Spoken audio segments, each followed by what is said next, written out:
Hey everybody, welcome back. Today we're going to set the font weight for multiple heading elements.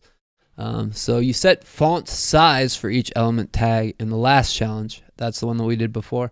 Here you'll adjust the font weight. Font weight property sets how thick or thin characters are in a section of text.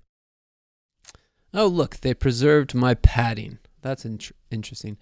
So what they want us to do is set the font weight for the H1 tag to 800, and then they have this cascading thing. Yeah, they've actually even provided little spaces in here for us to do this. So yeah, I'm going to do this kind of quick. Okay, let's see how we can do this quickly. Font weight. Now I could copy this and just paste it in with each of these elements. Font weight. And then, what do they want? So now I'm just going to copy these numbers. 800, semicolon. Ooh, did you see that?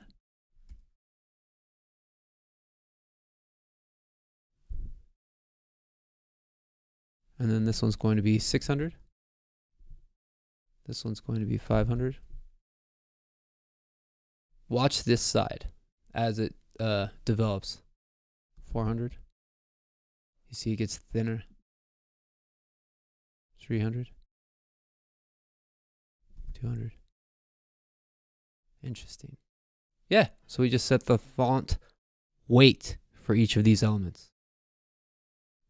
Semicolon.